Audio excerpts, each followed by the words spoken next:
हरिओम आनंद सांडिल्य के YouTube channel पर सभी दर्शकों का हार्दिक स्वागत है। दर्शकों, आज बताएंगे नारद जी ने विष्णु को श्राप क्यों दिया। जब उन्होंने कामदेव को पराजित कर दिया, कामदेव उनकी समाधि भंग न कर पाया, तो उसने नारद जी से क्षमा मांगी। तब नारद जी ने अपनी जीत का समाचार सुनाते हुए अपने पिता ब्रह्मा जी के पास गए और सारा वृतांत कहा। उनके वचनों को सुनने के बाद ब्रह्मा जी ने कहा, हे पुत्र नारद, यह बात शिव जी से मत कहना। तब नारद जी ने हंसते हुए कहा, हे पिताश्री, संसार में यशस्वी कार्य मैंने किया और संसार को न बताऊं, भला यह कैसे हो सकता है। यह कहकर वे उसी समय कैलाशपुरी गए और अपनी जीत का समाचार शिव जी को सुनाया। भगवान शिव मन ही मन मुस्कुराए कि नारद जी को घमंड हो गया है। सारी बात सुनने के बाद उन्होंने कहा, देव ऋषि, निश्चय ही आपने बहुत बड़ी जीत हासिल की है, किंतु श्री हरि विष्णु से मत बताना। नारद जी कब मानने वाले थे, वे उसी समय श्री हरि के पास गए और अपनी जीत का समाचार सुनाया। श्री हरि विष्णु ने जान गए कि हमारे भक्त को घमंड हो गया है, अतः नारद के घमंड को तोड़ना अति आवश्यक है। क्योंकि दर्शकों, जब हमारा कोई प्रिय इष्ट होता है या कोई प्रिय मित्र होता है या कोई हमारा प्रिय रिश्तेदार होता है, जब हम उसका कोई हम गलत कार्य कर देते हैं तो वो एक बार हमें समझाते हैं, और यदि आप कोई गलती कर देते हैं, यदि आपका कोई मालिक है या रिश्तेदार है या सगा संबंधी कोई भी है और हमको वो कहता है कि दोबारा मत करना, तो भक्तों समझ लेना कि उसके मन में, उसके दिल में अभी भी हमारी जगह दिल के अंदर है।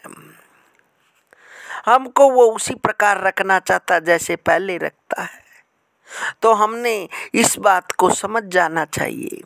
तो उसी प्रकार भी विष्णु जी ने सोचा कि तेरे भक्त ब्रह्मा को अहंकार हो गया है, इसका अहंकार घमंड दूर करना चाहिए, क्योंकि यदि इसका घमंड दूर न किया तो ये अपना विनाश कर लेगा।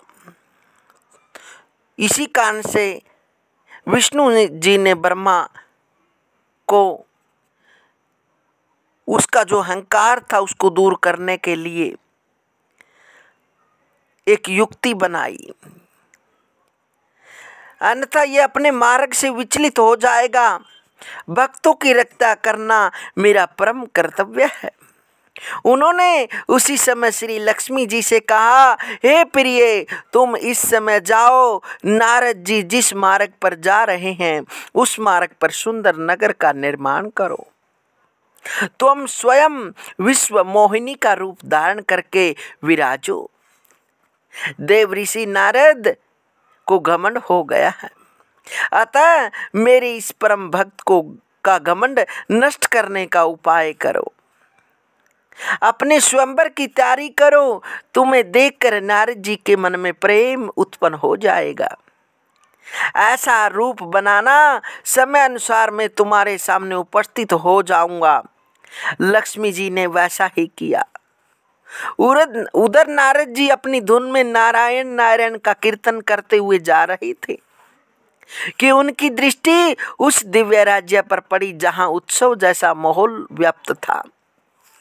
तब उन्होंने एक व्यक्ति को बुलाकर पूछा कि भाई, यहाँ का राजा कौन है और यह उत्सव कैसे मनाया जा रहा है। तब उस आदमी ने कहा, हे ऋषिराज, हमारे राजा शील निधि हैं, आज उनकी पुत्री विश्वमोहिनी का स्वयंवर है। यह सुनकर नारद ने विचार किया कि चलकर मैं भी देखूंगा। वहां पहुंचने पर राजा शील निधि ने देव ऋषि नारद का विधि पूर्वक आदर सत्कार किया और उसके बाद अपनी पुत्री का हाथ देकर भविष्य बताने का आग्रह किया। तब देव ऋषि नारद ने विष्णुमुनि का हाथ देखा।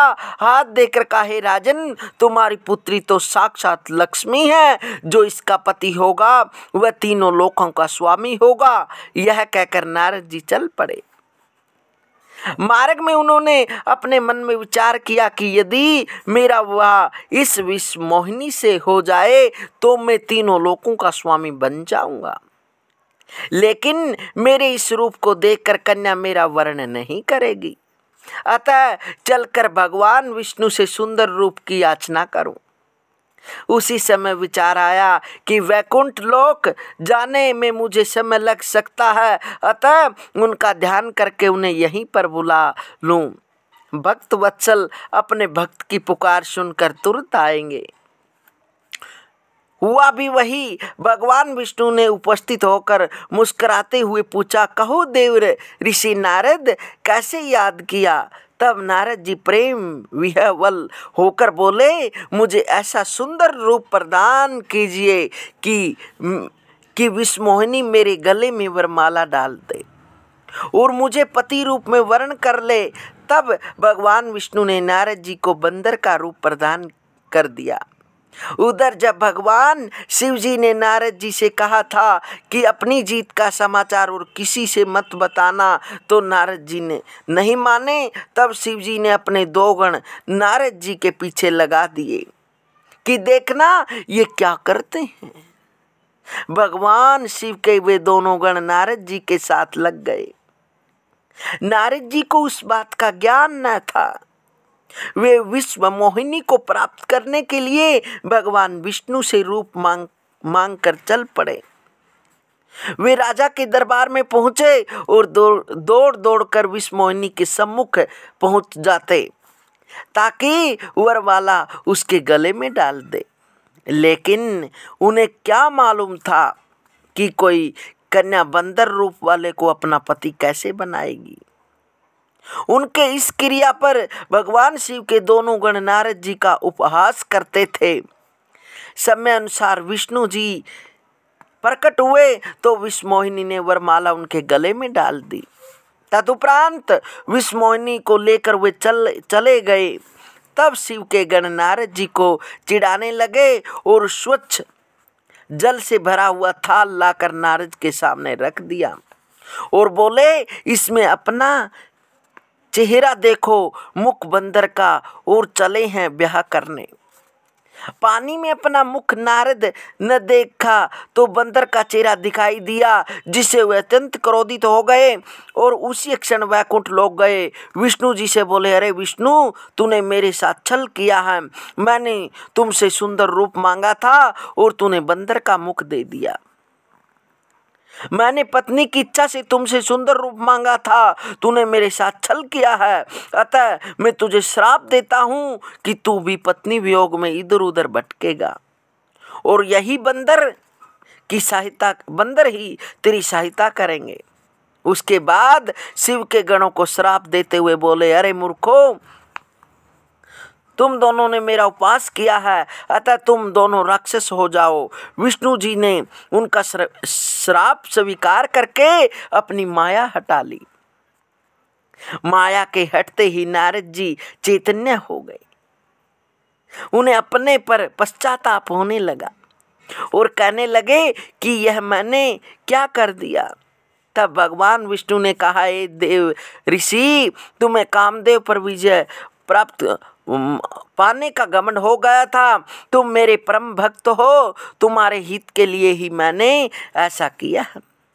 यह सुनते ही नारद जी बहुत लज्जित हुए। तब श्री भगवान ने कहा, तुम्हारा श्राप मिथ्या नहीं होगा। मैं त्रेता युग में राम के रूप में अवतार लूंगा और भटकूं